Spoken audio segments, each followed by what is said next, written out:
Esse é meu primeiro vídeo. Eu sou Altieri e durante anos eu me senti deslocado, sozinho, sem ter um grupo de pertencimento, olhando as outras pessoas em seus grupos, até que pude ajudar alguém dentro do seu processo e a arte estava muito presente. E pude entender meu verdadeiro grupo, meu verdadeiro lugar no mundo.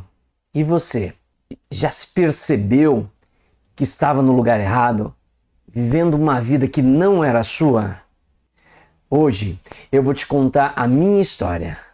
Não porque ela seja única, mas porque também ela pode ser a sua ou tenha muito da sua história. Eu nasci na cidade de Imperatriz, no interior do Maranhão, e pude fazer coisas de criança que eu vejo que meus filhos hoje não podem fazer. Como, por exemplo, brincar na rua de manhã até o sol se pôr. Onde a mãe de dentro da casa gritava para a gente entrar, né? Eu e os meus irmãos. E falando em irmãos, eu tenho 3. 2 irmãos mais velhos e uma irmã mais nova. E como todos irmãos, nós brincávamos e brigávamos muito também. E no meu caso, eu me dava melhor, ou me dou melhor, né, ainda hoje, com meu irmão mais velho, enquanto os meus 2 outros irmãos brigávamos mais. A arte, como uma exposição, veio com este irmão mais velho, que eu conto essa história depois. Voltando às brincadeiras, lembro muito bem de algumas como correr na rua, no asfalto, taco, garrafão, muita bolinha de gude, entre outras brincadeiras também.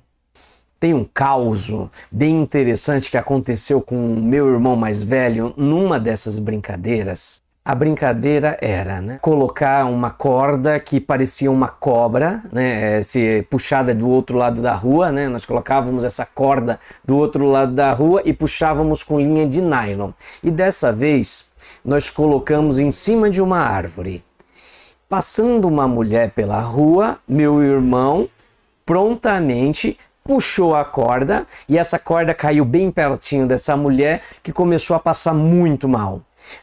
Uma vizinha que avistou essa mulher passando mal, correu para acudir ela, e o meu irmão, muito assustado, pulou o muro, entrou em casa, pulou o muro de casa, para um vizinho.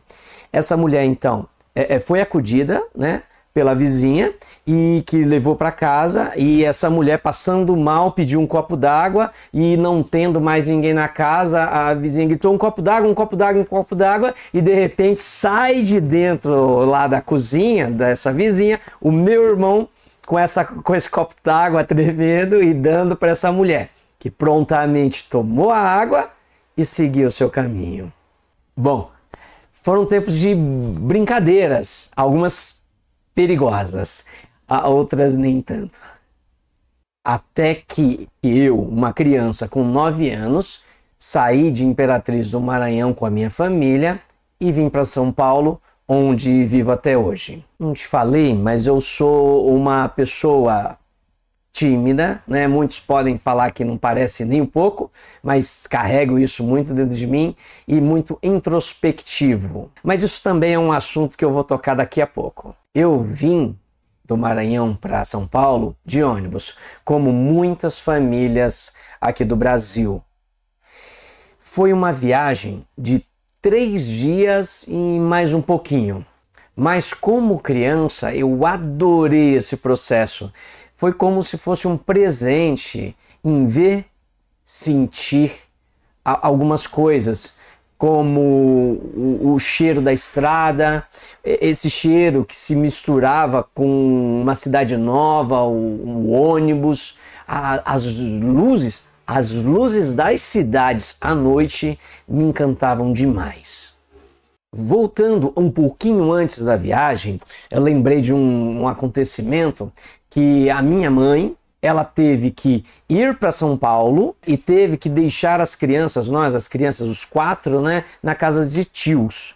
Mas como nós não tínhamos muito dinheiro, a família, ela teve que deixar cada um na casa de um tio.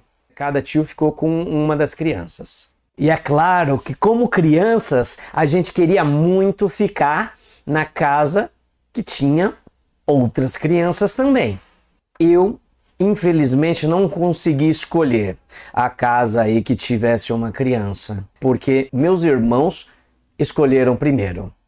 Mas nem eles, nem eu sabia que essa foi uma das primeiras, melhores escolhas que eu não fiz. Logo então, meu tio, que não tinha filhos, e minha tia, que também não tinha filhos, me trataram como mais que um filho querido. Me tratando muito bem, me fazendo bolos, me tratando muito bem, né? Como nós, né, os irmãos não se viam, né? A minha mãe chegou de viagem, foi para São Paulo, voltou. Chegando de viagem, nós nos reencontramos novamente. E aí foi que eu pude ver meus irmãos novamente. Observando eles, pude ver na cara deles uma cara completamente cansada, desgostosa, e relatando: poxa, mas eu não conseguia nem dormir ouvindo o som dos ratos no teto. Entre outros problemas que eles tiveram também. E eu lá, todo forte e feliz por aquele momento que tinha passado aí com a minha tia. Muito obrigado, tia. Antes da viagem também tem uma outra história que, nesta época, antes até mesmo da minha mãe viajar, eu tinha nesta época um padrasto, e este padrasto tinha se aventurado em Serra Pelada. Para alguns foi um local onde houve muita mineração de ouro. E nesta época as pessoas iam para Serra Pelada em busca de encontrar ouro. E este meu padrasto foi. E como muitos que lá foram não encontrou ouro, e aliás, muitos nessa época não encontravam ouro, encontravam a morte, né? Muitas pessoas morreram em Serra Pelada. Meu padrasto não morreu e nem encontrou ouro também não. O que ele encontrou foi uma bela de uma malária. Voltando para a Imperatriz, no Maranhão, e com malária, como não tinham bons tratamentos lá, ele viajou para São Paulo para tentar aí um bom tratamento. Conseguiu um bom tratamento e, com a ajuda da minha mãe, recebeu aí um dinheiro para poder comprar a casa que nós iríamos morar. Comprou a casa, minha mãe veio do Maranhão para São Paulo, aí voltou, encontrou nós com os nossos tios e nós viajamos para São Paulo. Voltando à minha chegada, né, a história aí da minha chegada em São Paulo, eu tive o meu primeiro baque. Morávamos no Maranhão em uma casa grande, de quintal grande, né, onde brincávamos muito, tanto neste quintal quanto na rua. Tínhamos nosso próprio quarto, tínhamos até, pode parecer estranho também para algumas pessoas, nós tínhamos a sala, tínhamos cozinha e tínhamos até uma sala de jantar. E agora que nós chegamos aqui em São Paulo, numa casa pequena de 2 cômodos, uma cozinha que servia de quarto e uma sala que também servia de quarto para nós 6, né? Os 4 irmãos, meu padrasto e a minha mãe. Um dos baques também, né? Eu para mim que vai piorando.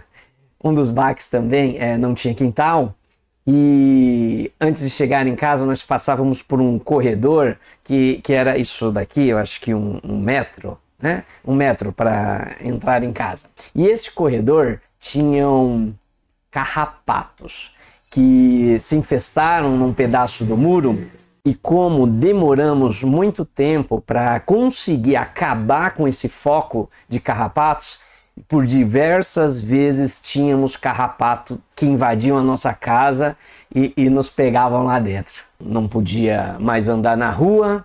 É uma cidade muito grande, com muito movimento. Acredito também que minha mãe, muito insegura nesse novo ambiente, não nos deixava ir muito para a rua. Quando chovia, entrava água tanto por cima quanto por baixo, pelo ralo, pelo vaso sanitário. E como a casa era mais ou menos aí uns 50 centímetros abaixo do nível da rua, né, a água da chuva vinha, né, até tinha uma barricadinha, né, na porta, mas só que não dava, né, bom, vinha água de dentro de casa, né? Por vezes a casa inundava, subia assim uns 2 palmos de água do chão para cima, e por vezes me vi com baldes tirando essa água que tinha de dentro de casa para fora de casa, por causa aí das chuvas. Lembro que, como eu falei, né, eu era uma criança já fragilizada, e lembro que com essas mudanças fiquei ainda mais fragilizado, com medos e muitas inseguranças sobre como faríamos para viver nessa cidade que era tão grande e para mim, uma criança pequena, tão assustadora. E neste mesmo tempo, indo para a escola, cheguei aqui então com 9 anos de idade, estava no 3º ano de escola, completamente fragilizado, um tanto quebrado. Lembro que nessa época vocês devem ter passado por algo parecido com isso. Olhando ou sendo uma criança fragilizada, apareceu um menino que todos os dias insistia em me bater e me ofender. E eu, sem saber o que fazer naquele lugar, sem ter um lugar de pertencimento, pois esse lugar tinha ficado em Imperatriz, no Maranhão. Foi um tempo em que eu me senti muito sozinho, sem ter com quem conversar. E como criança, sem nem saber direito o que eu realmente estava sentindo. Sentia uma certa falta de algo, um lugar onde eu pudesse me reconhecer como pessoa. Um lugar onde eu nasci, onde eu cresci e onde eu estivesse me desenvolvendo. Eu não tinha um lugar no mundo. Foi aí que eu me segurei, como muitos meninos introspectivos, na única coisa que eu tinha, que era eu mesmo. Eu tinha minha mãe, mas confesso que não lembro muito dela neste período. Ela trabalhava demais. Era uma mulher que trabalhava muito. Acredito que não conseguia dar tanta atenção assim para as crianças. Tinha também meus irmãos, mas também estavam todos eles passando por suas questões. Então eu, preso em mim mesmo, me agarrei a isso e comecei a traçar os meus primeiros traços. Comecei a desenhar sozinho, né? Já desenhava, claro, antes, mas foi um momento em que eu tive uma inclinação muito grande para o desenho, onde eu desenhava muito. Iniciei aí então os meus realmente primeiros traços. E neste meu mundo interno, comecei então a desenhar muito. Desenhava ali do meu jeito, fui como um autodidata, comecei a desenvolver esses traços, que depois também eu explico melhor como é que eu desenvolvi melhor. A minha família, nesta época, não tinha também muito dinheiro. Apesar de minha mãe trabalhar demais, não tinha muito dinheiro. E eu, como qualquer menino que gosta de brincar, adorava também brincar de bonecos, né? Bonecos de super-heróis. Sem dinheiro para poder comprar esses bonecos, eu desenhava esses bonecos num papel bidimensional, né? Com altura e largura, e recortava esses bonecos no papel, às vezes papelão. Eu fazia desses papéis, desses papelões, os meus bonecos, né? Eu recordo até hoje, eram bonecos assim fortões, né? Assim cheios de músculo, bem fortes. E agora falando, me veio o valentão, numa espécie deste processo de criar os bonecos fortões como uma fuga para enfrentar essa questão. Acredito que esse valentão serviu para uma coisa boa, né, em minha vida, mas tem uma outra coisa que ele ajudou sim, mas isso é assunto para o final ali da minha adolescência e início de vida adulta, essa coisa do valentão, dos valentões, né? Pois valentões sempre existiram na minha vida e acredito também que sempre existiram na sua também. Eles estão por aí. Mas eu falo disso daqui a pouco quando chegar essa adolescência e vida adulta.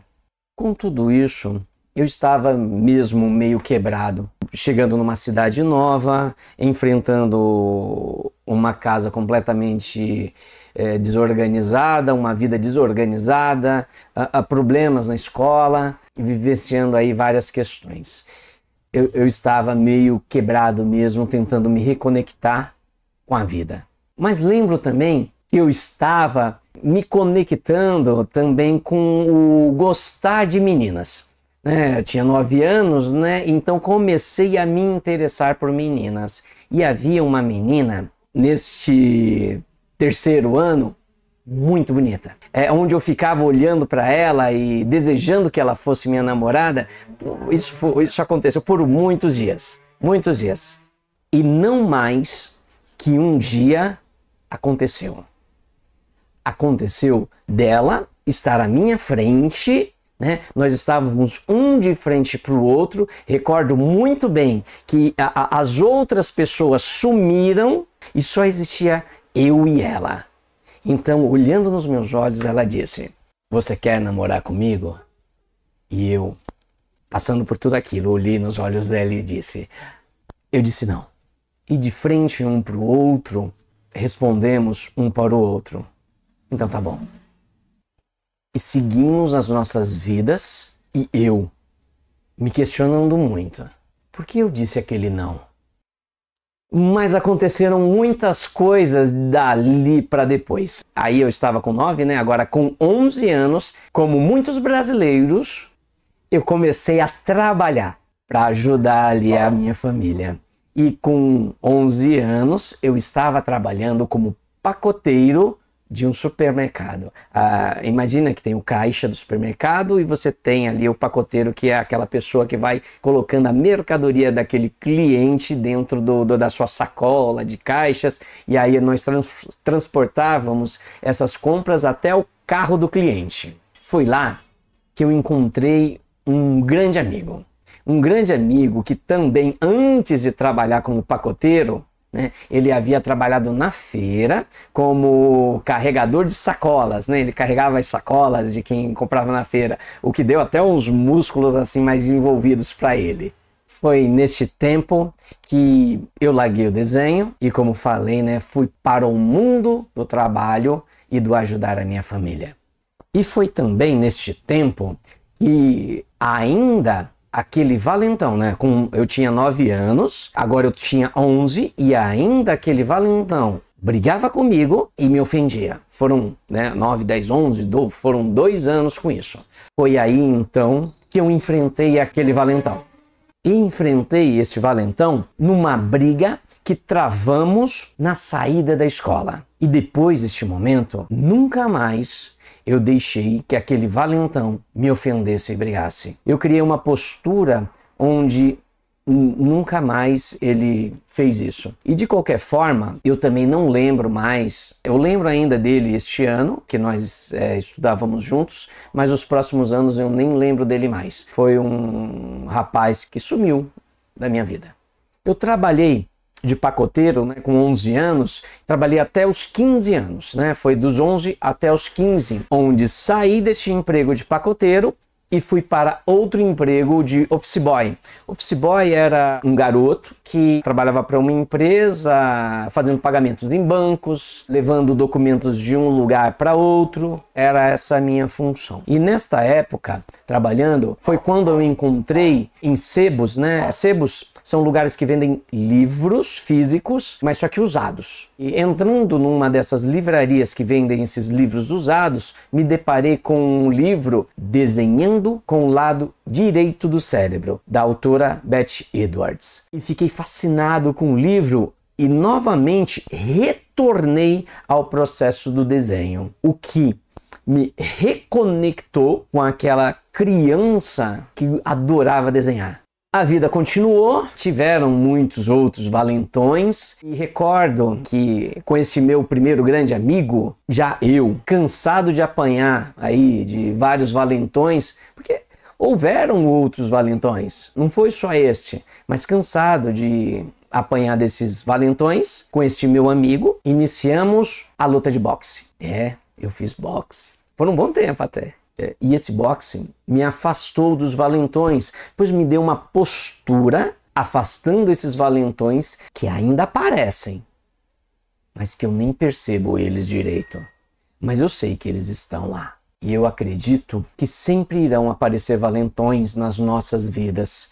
Eu gosto de pensar que pode ser uma força divina que vai colocando esses obstáculos na nossa vida para que nós possamos passá-los, e isso vai ajudando a nos tornarmos lutadores melhores. Agora eu já era adulto, já tinha namorado, e voltando nesse assunto, eu lembro também de um caso bem interessante. Já havia namorado, já estava mais seguro com a arte, estava aí mais ou menos com 18 anos. Eu estava numa festa e nessa festa me encontrei ali com alguns amigos e avistei ao longe, voltando a essa coisa do namoro, uma mulher muito bonita. E falei para os meus amigos, no final dessa noite eu estarei com essa mulher. E sem pensar muito, saquei de um papel e lápis. Pode parecer estranho, mas como eu falei para vocês, eu adorava desenhar. E desenhava por todo lugar, né? Todo lugar que eu estava, eu tinha uma prancheta, um papel e um lápis. E lá não ia ser diferente.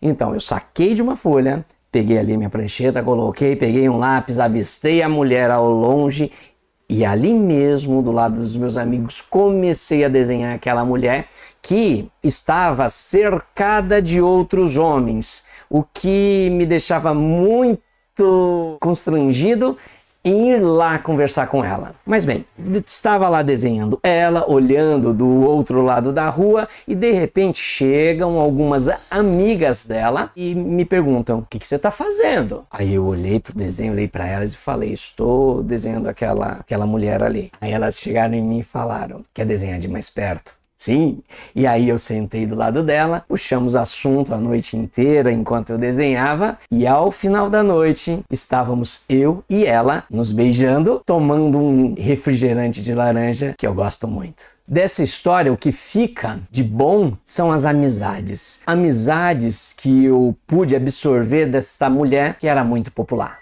Uma outra coisa que eu pude observar também neste processo é que o desenho, ele é uma forma de linguagem. Para mim, ele é uma forma de me conectar com as pessoas, sem dizer uma única palavra. Coisa como o falar, o conversar para as outras pessoas, ou até mesmo o escrever para outras. Eu aprendi que o desenho é capaz de comunicar para se conectar com o que a gente quer.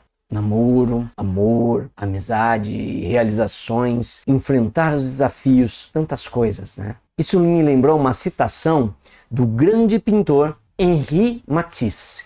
A criatividade exige coragem. E coragem é o que nos permite falar com o mundo com nossa própria voz. É lindo isso. Quando a gente se encontra com o que realmente nós somos, com o que realmente a gente é. Lindo. Uma citação do artista Andy Warhol. A arte é algo que te permite fazer contato com o mundo sem ter que dizer uma única palavra. Essa é bem autoexplicativa com o caso do desenho com a menina. A arte é algo que te permite fazer contato com o mundo sem ter que dizer uma única palavra. Aquele meu amigo também gostava muito de desenhar. Tem uma boa citação de um artista que eu não conheço muito bem, que é o Ai Weiwei, para amizades. A arte é uma forma de comunicação que atravessa fronteiras e conecta pessoas que talvez nunca se encontrassem. Bom, deixa eu parar de te encher com essas citações. Mas tem uma muito boa de um artista que eu gosto muito, Joseph Beuys, que ilustra bem o que vai vir agora, hein? A função da arte é curar. Curar não só o artista, mas também o outro, a sociedade. Com 18 anos agora, estava trabalhando larguei o office boy, estava trabalhando eu agora como vendedor de tecidos. Eu vendia tecidos. E foi nessa época que retomando aquela história do meu irmão e uma arte mais expositiva, né? Uma arte mais corporal. Foi nessa época que o meu irmão, encenando uma peça de teatro, encenou aí o papel, a personagem Prometeu, titã da mitologia grega. Eu assisti a peça e acendeu dentro de mim um fogo que correu pelas minhas veias, e aí eu pude observar o quanto a arte é cheia de potencialidades e possibilidades. Voltando então ao que eu estava falando do trabalho, com 18 anos, vendendo tecidos, eu encontrei uma artista local que tinha o seu ateliê e pintava quadros, né? Até então eu só desenhava. E me deparando com essa artista, iniciei meus estudos pagando, né, o curso dela, no ateliê dela, ao vivo, e pintando quadros. Em certos momentos eu não conseguia pagar aquela mensalidade do curso. Então, como desenhava, eu desenhava tanto para ela, que não sabia desenhar, quanto para os outros alunos dela. E aí foi que eu me deparei com artistas pintores que, tudo bem, não sabiam desenhar. Fiquei então neste ateliê pintando com ela como aluno por 3 anos. Trabalhava como vendedor de tecidos, estudava com ela neste ateliê pintura e fizemos isso por 3 anos. Dado esses 3 anos, eu saí dessa empresa de tecidos e, juntamente com essa minha professora, nós iniciamos um ateliê juntos. Eu peguei aquele dinheiro, né, da rescisão do contrato e investi todo este dinheiro no fazer desse ateliê junto com ela. Foram momentos de muita incerteza, de muita crítica de minha mãe. Foi quando eu comecei a desenvolver o meu lado professor. Fiz algumas exposições, vendi algumas telas, vendi algumas obras, vendi alguns desenhos também. Tive a minha primeira obra furtada.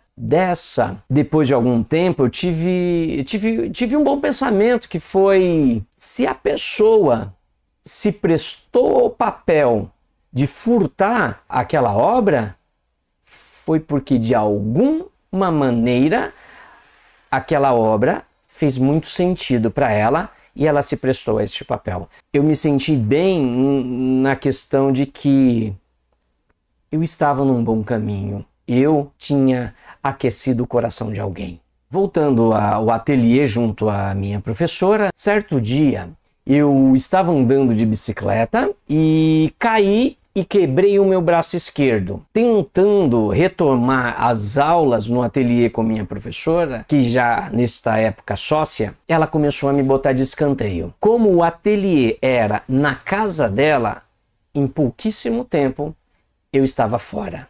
E ali estava eu, fragilizado e com um braço quebrado. Agora me veio à mente os valentões que sempre retornam na nossa vida e nós temos que enfrentá-los para sobreviver. Interessante. Retornando para casa, encontrei minha mãe, que não me disse nenhuma palavra e só me deu colo. Olha, se tem uma coisa a ser dita disso, escutei muito a voz dos seus pais. Fragilizado, sem emprego, sem trabalho, decidi, ali com o braço quebrado, aprender um novo traço. Então comecei a estudar desenhos de caricatura, aqueles desenhos charging, desenhos engraçados de pessoas.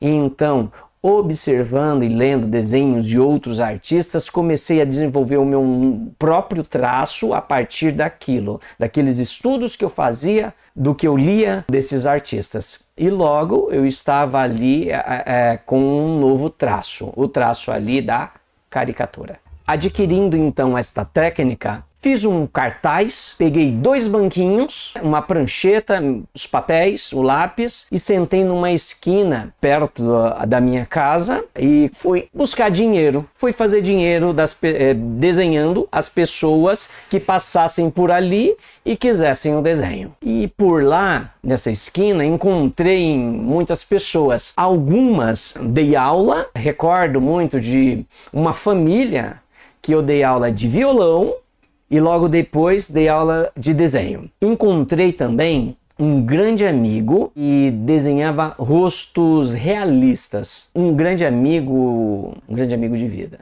E mesmo sem dinheiro, eu e este meu amigo realizamos muitas coisas, como fizemos exposições, vendemos obras, fizemos algumas esculturas juntos, decorações, pinturas, esculturas com material reutilizado, material reciclado, e onde também juntamente com ele aprendemos a trabalhar com resina, com látex, com silicones, fazendo aí objetos artísticos e máscaras e algumas outras aí esculturas artísticas. Foi um pouco depois que eu iniciei também a minha primeira faculdade em artes, onde eu pude aprender a melhorar as minhas habilidades e a adquirir inúmeras outras técnicas. Iniciei também nesta época um trabalho com um atendimento telefônico e para fazer a faculdade, iniciei esse trabalho de madrugada, o que pode parecer ruim, mas para mim foi muito bom. Porque neste período de madrugada, o fluxo de atendimento ele era menor, então tendo menos clientes, eu conseguia, ali no meu ponto de atendimento, eu consegui realizar inúmeros trabalhos a serem entregues na faculdade e treinar aquilo que era sugerido na faculdade. Só que neste período também, para conseguir pagar a faculdade, eu tinha que trabalhar aos finais de semana como um agente educacional em artes. Então eu trabalhava de madrugada, fazia faculdade à noite e aos finais de semana, sábado e domingo, eu trabalhava de manhã, se eu não me engano era das 9 às 17 horas da tarde. E em certos momentos eu acabava trabalhando de madrugada na sexta-feira e saindo deste trabalho, né, eu estudava na sexta à noite, trabalhava de madrugada e nesta madrugada já saía direto do serviço para esta outra função que eu ficava das 9 às 17. E aí só então é que eu ia dormir para no outro dia estar lá de novo das 9 às 17. Isso quando eu não conseguia folgar. Esta folga era bem rara, então foi um período também que eu passei a dobrar, né, a não dormir em certos dias. Foi um período bem cansativo, mas foi um período também de grandes ganhos. Depois da faculdade, iniciei também um curso numa grande escola de São Paulo de artes cênicas, na função de técnicas para o trabalho no palco cênico. Aprendi a ler cenografia, a construir cenários, a fazer adereços. Foram 2 anos de um desenvolvimento muito técnico em cima de esculturas, de pinturas,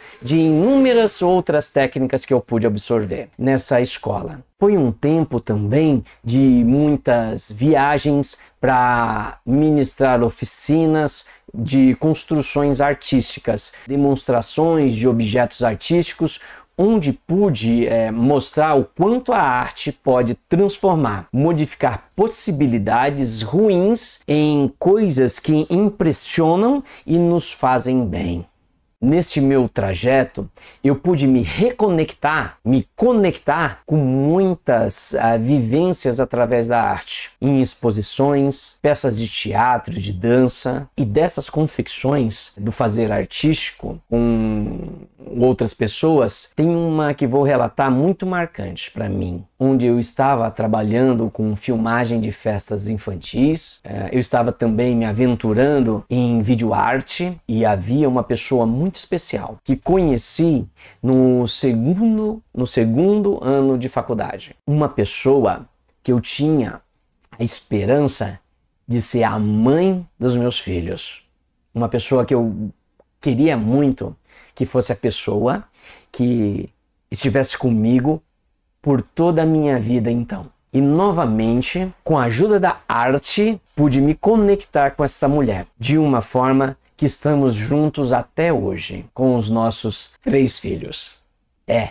A arte deu certo. Aproximadamente no ano de 2015, estamos falando aqui hoje de 2025, eu, trabalhando para a maior rede de ensino do Brasil, fui chamado a dar uma palestra para todos os professores dessa rede de ensino. Cerca de 2.500 professores, entre eles professores de artes visuais, artes plásticas, o teatro, as artes cênicas, a música e a dança, onde pude relatar um de meus projetos, que é sobre máscaras, adereços, construção cênica, construção de personagens, pintura, maquiagem, isso tudo dentro ali do ambiente educacional. Foi um momento muito marcante para mim. Penso que a arte não me protegeu do mundo, ela não me escondeu da dor, nem apagou os monstros que surgiram no caminho, mas foi através dela que me mantive em pé, a respirar fundo à frente ao caos e a transformar cada cicatriz em criação, com beleza, presença e verdade.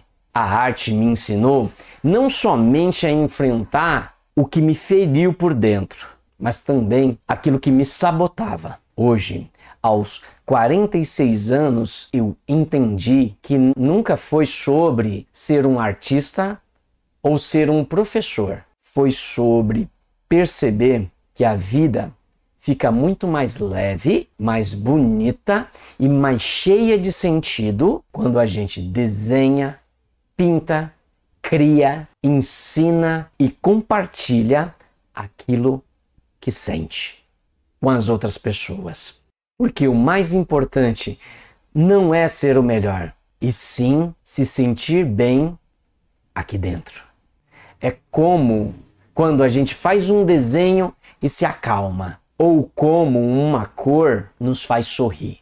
Criar é uma forma de curar o coração, de ficar mais inteiro e de lembrar que estar vivo é bonito, mesmo nos dias difíceis. Essa é a história que a arte me ajudou a escrever. E se a arte me transformou, ela pode transformar você também, com coragem, com verdade e com alma. Se você sente que está vivendo pela metade, esse é o momento de você se escutar. Às vezes, os acontecimentos da vida nos fazem esquecer de quem nós somos. A arte, com sua beleza simples, tem o poder de nos lembrar do que realmente importa, de nos reconectar com a nossa própria essência. E nunca é tarde para viver com mais sentido. E a transformação começa quando você se permite escutar e criar. Não se trata de talento, mas de se conectar com aquilo que está dentro de você. A arte é um caminho de se reconectar com aquilo que é seu e que, por algum motivo, pode ser que esteja esquecido. Para lembrar que a verdadeira transformação começa quando nos permitimos ser autênticos e verdadeiros com cada criação. A arte não é um fim, mas é uma ponte que pode te levar de volta para dentro, para partes de você que talvez estejam esquecidas. Quem sabe ao criar, você não esteja apenas se expressando, mas também se reconectando. Vem descobrir o que acontece quando você se permite criar sem pressa, sem medo e sem precisar ser perfeito, só verdadeiro. A arte pode ser o caminho que faltava para você se sentir inteiro. Você também pode se ver no espelho do seu próprio traço. Talvez ali reencontrar quem você é de verdade. Aqui no nosso canal você vai encontrar um espaço de acolhimento com conteúdos que aquecem o coração, aulas que desenvolvem as suas habilidades e suas reflexões, que te acompanham para além do papel. Estamos juntos nessa jornada criativa e a cada novo vídeo você será sempre muito bem-vindo a crescer, criar e se reconectar, um traço de cada vez. Me conta aqui nos comentários, qual parte da minha história te fez lembrar da sua própria história ou qual parte da minha história te tocou mais? Se você quer caminhar com arte e ao mesmo tempo se aproximar de quem você é, então esse canal pode ser seu lugar de chegada e de reconhecimento.